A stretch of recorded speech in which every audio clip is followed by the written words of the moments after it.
में आपका मैं हूं आपके साथ पल्लवी से। मध्य प्रदेश और छत्तीसगढ़ खबरों की शुरुआत करते हैं बड़ी खबर से। कांग्रेस नेता राहुल गांधी ने रविवार को कर्नाटक के कोलार में एक चुनावी जनसभा को संबोधित किया है। इस दौरान उन्होंने कहा कि हमने कर्नाटक की जनता से 4 वादे किए। पहला है कि हर घर को और उसके परिवार को 200 यूनिट मुफ्त बिजली दी जाएगी। दूसरा वादा है कि हर महीने हर महिला को 2000 रुपए दिए जाएंगे। तीसरा बड़ा वादा कि हर महीने हर परिवार को 10 किलो चावल मुफ्त दिया जाएगा। और चौथी योजना और वादा यह है कि हर महीने 2 साल के लिए कर्नाटक के हर ग्रेजुएट को 3000 रुपए और डिप्लोमा होल्डर को 15,000 रुपए दिए जाएंगे, 1500 रुपए दिए जाएंगे। कि जब यहां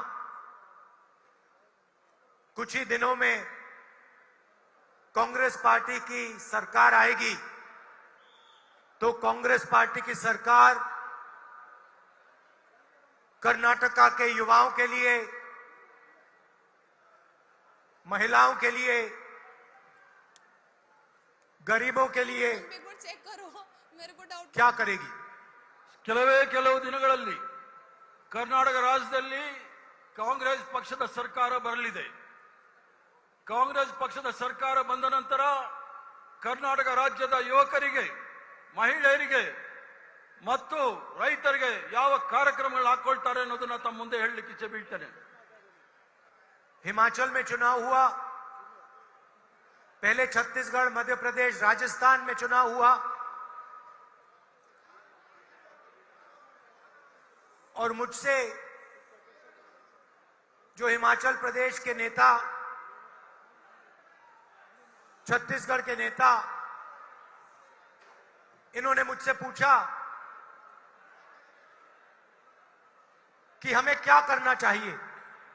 ಹಿಮಾಚಲ್ ಪ್ರದೇಶದಲ್ಲಿ, ರಾಜಸ್ಥಾನದಲ್ಲಿ, ಮಧ್ಯಪ್ರದೇಶದಲ್ಲಿ, ಛತ್ತೀಸ್ಗಢಲ್ಲಿ, ಹಿಮಾಚಲ್ ಪ್ರದೇಶದಲ್ಲಿ ಬಂದ ಚುನಾವಣೆ ನಂತರ ಎಲ್ಲ ಮುಖ್ಯಮಂತ್ರಿಗಳು ಸಹ ನಾವು ಕಾಂಗ್ರೆಸ್ ಪಕ್ಷದ ವತಿಯಿಂದ ಜನಸಾಮಾನ್ಯರಿಗೆ ಏನು ಮಾಡಬಹುದು ಅನ್ನೋದು. तो राजस्थान पुलिस स्थापना दिवस पर सीएम अशोक गहलोत ने भारतीय जनता पार्टी पर निशाना साधा है और विपक्ष की भूमिका पर प्रकाश डालते हुए कहा कि और इसी बीच सीएम गहलोत ने प्रयागराज में हुई घटना यानी कि अतीक और उसके भाई अशरफ की पुलिस सुरक्षा में गोली मारकर हत्या की वारदात पर भी प्रतिक्रिया दी है। उन्होंने कहा कि त्वरित न्याय समाधान नहीं है, इससे कानून का राज स्थापित नहीं होगा। जिसके बाद सीएम ने राजस्थान पुलिस की भी जमकर तारीफ की। और देश में आज जो माहौल बना हुआ है वो बहुत चिंताजनक है, चिंताजनक। अगर चिंता प्रदेशवासियों ने, देशवासियों ने नहीं की तो भुगतना हम सबको ही पड़ेगा।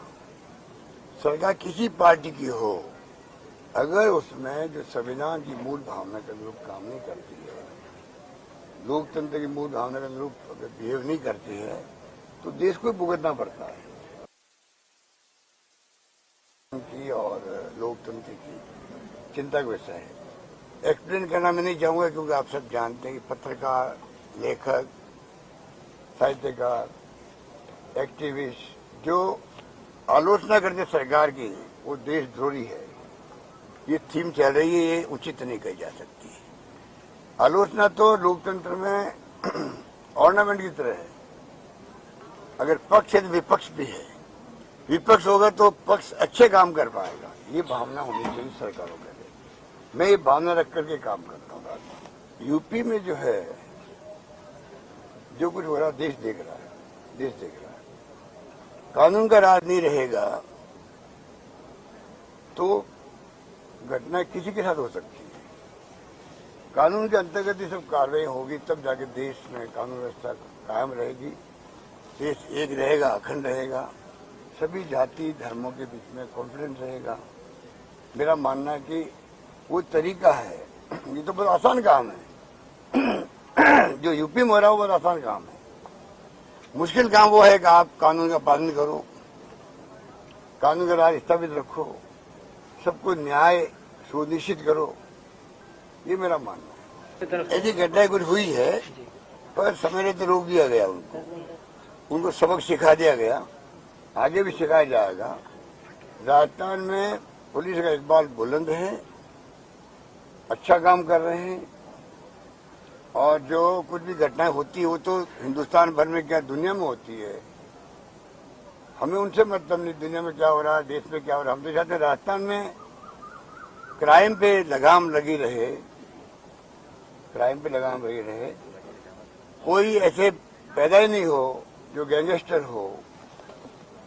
गैंगस्टर पैदा होने क्यों दे रहा है? पुलिस का, प्रशासन का काम है कि कोई अगर गलत रास्ते पे जा रहा है, नौजवान या कोई भी व्यक्ति, उन कारणों से समय रहते हुए अंकुश लगाए, कड़ी कार्रवाई करे, जिससे कि गैंगस्टर बने ही नहीं। जहां गैंगस्टर बन गए। तो उत्तर प्रदेश के कुख्यात माफिया अतीक अहमद और उसके भाई खालिद आजिम उर्फ अशरफ की हत्या पर कांग्रेस ने दुख जताया है। मध्य प्रदेश कांग्रेस ने कहा कि अतीक की हत्या दुर्भाग्यपूर्ण है और इस पूरे समाज को इससे सोचना चाहिए कि देश आखिर कहां जा रहा है। प्रदेश के पूर्व मुख्यमंत्री कमलनाथ ने बयान देते हुए कहा कि इस घटना को जो है उन्होंने दुखद बता दिया है और कहा कि सुप्रीम कोर्ट को इस मामले में संज्ञान लेकर घटना की जांच के आदेश देने चाहिए। वहीं बीजेपी ने कांग्रेस के इस बयान पर उसे घेरा। भारतीय जनता पार्टी की तरफ से कहा गया है कि कांग्रेस के इस बयान को शर्मनाक बता दिया है और बीजेपी ने कहा कि तुष्टीकरण की राजनीति के चलते कांग्रेस कई हत्याओं के आरोपी अतीक की हत्या पर दुख जता रही है। उसे उन लोगों की मौत पर भी दुख जताना चाहिए था जिनकी हत्या माफिया अतीक अहमद ने की थी। खुले रूप से जो ये मर्डर हो रहे हैं, ये क्या इशारा करते हैं कि हमारी कानून व्यवस्था क्या है, क्या राजनीति हो रही है उत्तर प्रदेश में और अपने देश में। साफ मर्डर हो रहा है, एक दिन किसी का होता है, उसके दिन भाई का होता है। ये क्या संकेत है इसके? ये आज सबको सोचने की बात है, केवल मुझे सोचने की बात नहीं है, पूरे समाज को सोचने की बात है कि कहाँ अपना उत्तर प्रदेश और कहाँ अपना देश घसीटा जा रहा है। ये घटना अगर उत्तर प्रदेश में हुई है, जो सबसे बड़ा प्रदेश है, बड़े दुर्भाग्यपूर्ण है। और इसमें मैं सोचता हूँ सुप्रीम कोर्ट इसका खुद नोटिस ले और इसकी जांच ऑर्डर करे। और इस बीच नेता प्रतिपक्ष गोविंद सिंह के द्वारा रानी कमलापति का अपमान किए जाने पर भारतीय जनता पार्टी के प्रदेश अध्यक्ष विष्णु दत्त शर्मा ने नेता प्रतिपक्ष पर हमला बोला है। उनका कहना है कि कांग्रेस नेता पर हमला करते हुए कहा कि कांग्रेस के नेता प्रतिपक्ष गोविंद सिंह ने कल जिस प्रकार से रानी कमलापति जी के बारे में जिन शब्दों का उल्लेख किया, ये केवल रानी कमलापति का अपमान नहीं बल्कि पूरे आदिवासी गौंड समाज का अपमान है। कांग्रेस के नेता प्रतिपक्ष गोविंद सिंह ने जिस प्रकार से कल रानी कमलापति जी के बारे में जिन शब्दों का उल्लेख किया है, ये केवल रानी कमलापति नहीं, गौड़ साम्राज्य की अंतिम हिंदू शासक जो लगातार इस भोपाल के लिए जिन्होंने संघर्ष किया, उनका मात्र अपमान नहीं, पूरे आदिवासी गौड़ समाज का अपमान तो है ही। और जिन लोगों ने आदिवासी समाज की उस महान व्यक्तित्व ने जो इस देश के लिए काम किया है, उनका अपमान करने का काम कौन?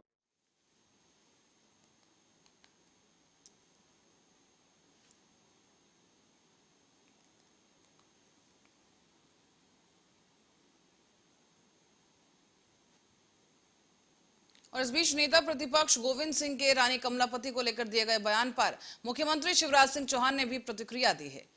मुख्यमंत्री शिवराज सिंह चौहान ने कांग्रेस को जमकर खरी खोटी सुनाई और कहा कि स्मार्ट सिटी पार्क में मीडिया कर्मियों से चर्चा करते हुए सीएम ने साफ कह दिया है कि यह देश और प्रदेश के आदिवासियों का सबसे बड़ा अपमान है। सीएम ने यह भी कहा कि आश्चर्य है कि कांग्रेस तो केवल एक ही नेहरू और गांधी परिवार को जानती है। रानी कमलापति महिला हिंदू शासक और भोपाल की गौंड रानी थी। कि कांग्रेस तो केवल एक ही जानती है, एक ही नाम गांधी खानदान, वो भी नेहरू खानदानी है। उस खानदान के अलावा कोई महापुरुष हुआ ही नहीं। मुझे आश्चर्य है कि रानी कमलापति अंतिम हिंदू शासक थी भोपाल की, गौंड रानी थी, स्वाभिमानी थी, स्वधर्म पर मरने वाली थी। सुशासन उन्होंने दिया, और जब छल से कपट से उनको ये लगा कि दोस्त मोहम्मद खां की सेना जीत जाएगी, तो उन्होंने यहां जल समाधि ली थी छोटे तालाब में। ये छोटा तालाब बड़े तालाब के पानी में आज भी उनके बलिदान की गूंज सुनाई देती है। हम तो बचपन से पढ़ते थे, ताल तो भोपाल ताल और सब तलैया, रानी तो कमलापति। यहां के बच्चों ने पढ़ा है।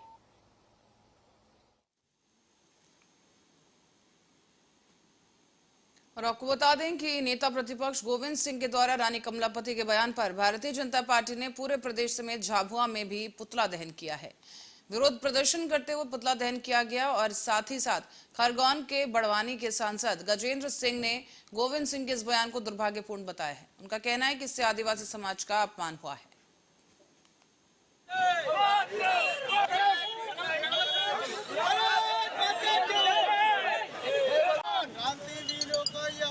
नहीं सहेगा हिंदुस्तान, माता की जय, गोविंद सिंह।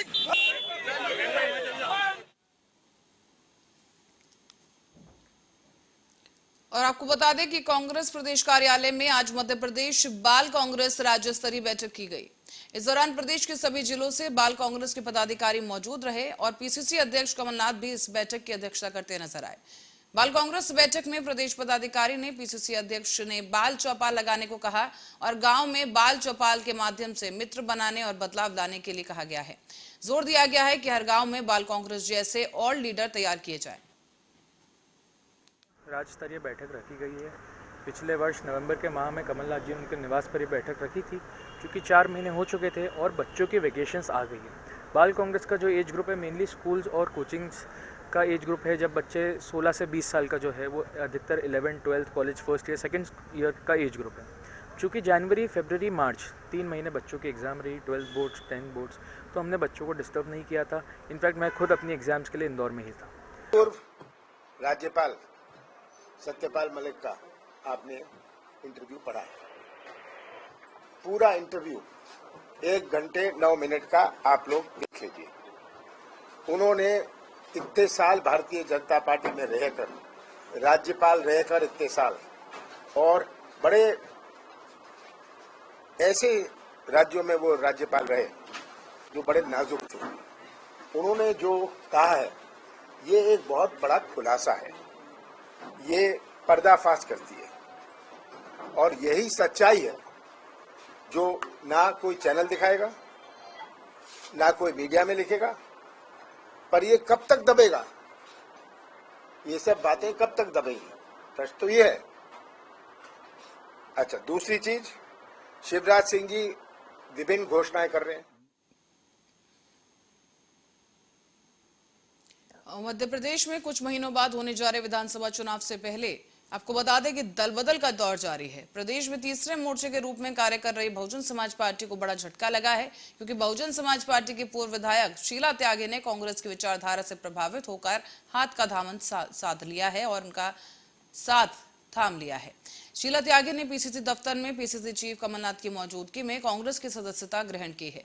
साथ ही कांग्रेस की सदस्यता लेने के बाद शीला त्यागी ने कहा कि संविधान और आरक्षण खतरे में है। प्रदेश के सामने कई समस्याएं हैं जो सिर्फ पीसीसी कमलनाथ के नेतृत्व में हल हो सकती हैं।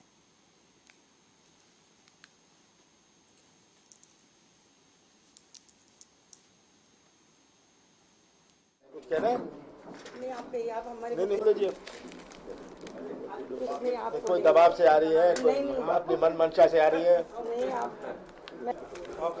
मेरी कांग्रेस के प्रति आस्था है। देखिए, मेरे पिताजी देश के बारे में उन्हें मालूम।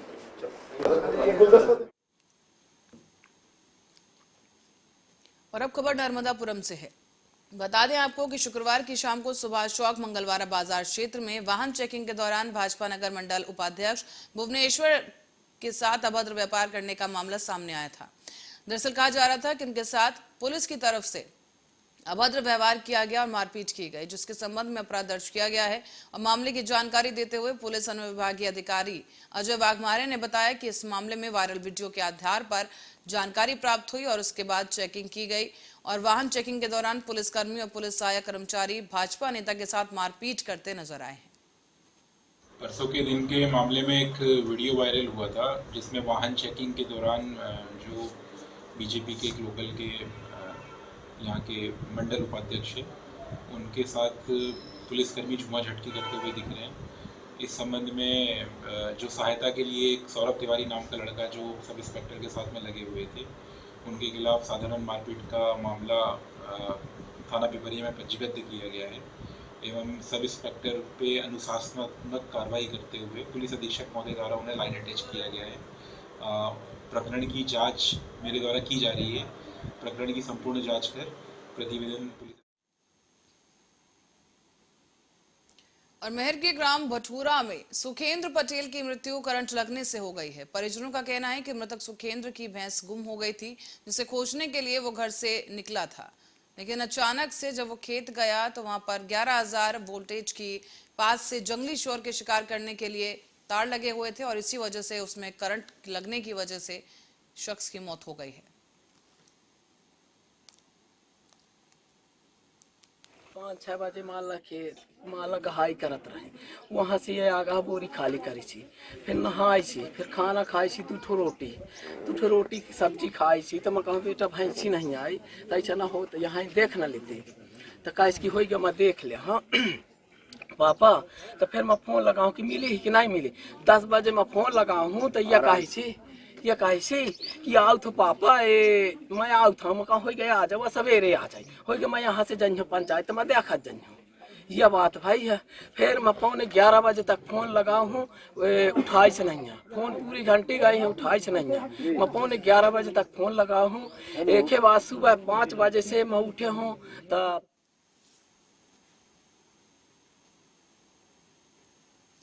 और बस्तर के पुलिस महानिरीक्षक दक्षिण रेंज के सुंदरराज के मार्गदर्शन से छत्तीसगढ़ के बीजापुर जिले में जो स्थित सशस्त्र बल की 15वीं वाहिनी में बस्तर फाइटर नव आरक्षकों को बुनियादी प्रशिक्षण किया गया है। आपको बता दें कि इस प्रथम सत्र दीक्षांत समारोह को सफलतापूर्वक पूरा किया गया, संपन्न किया गया और इस सत्र में 206 प्रशिक्षकों को 213 दिवस का गहन प्रशिक्षण दिया गया है।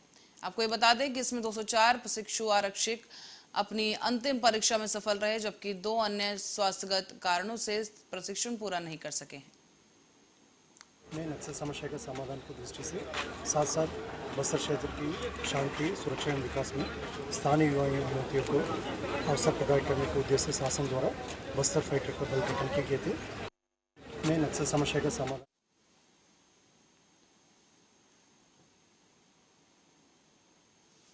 और यूथ जोड़ो बूथ जोड़ो और जवाब दो मोदी कार्यक्रम में पहुंचे राष्ट्रीय महासचिव युवा कांग्रेस और युवा कांग्रेस के प्रदेश प्रभारी सुश्री डॉक्टर पलक वर्मा और छत्तीसगढ़ युवा प्रदेश कांग्रेस के प्रदेश अध्यक्ष आकाश शर्मा, युवा कांग्रेस के जिला उपाध्यक्ष उमेश डोंगरे और उनकी पूरी टीम अलग ही अंदाज में जयकारा लगाते हुए नजर आई है।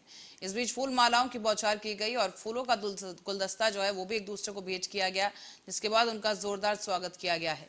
इस कार्यक्रम को लेकर युवा कांग्रेसी कार्यकर्ताओं में एक अलग ही जोश नजर आया है और इस के खिलाफ भी जमकर नारेबाजी की गई।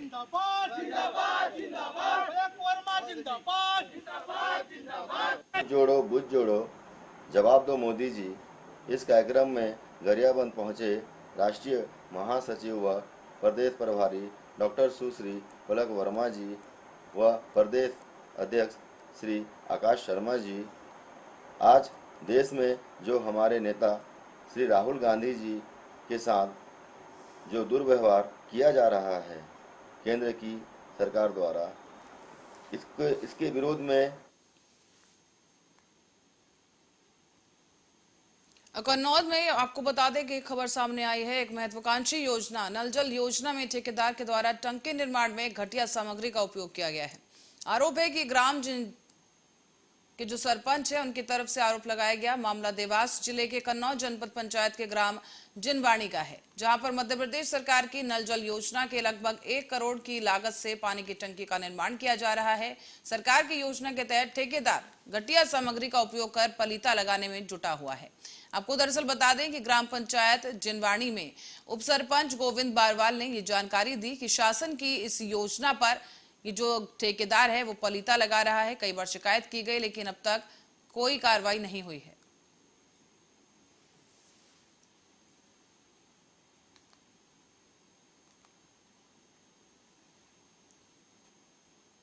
तो वही मध्य प्रदेश सरकार के पंचायत और ग्रामीण विकास मंत्री और शिवपुरी जिले के प्रभारी मंत्री महेंद्र सिंह सिसोदिया एक दिवसीय शिवपुरी दौरे पर आए हैं। यहां उन्होंने कलेक्ट्रेट सभागार में मुख्यमंत्री लाडली बहना योजना, जल आवर्धन योजना और उपार्जन की समीक्षा की है।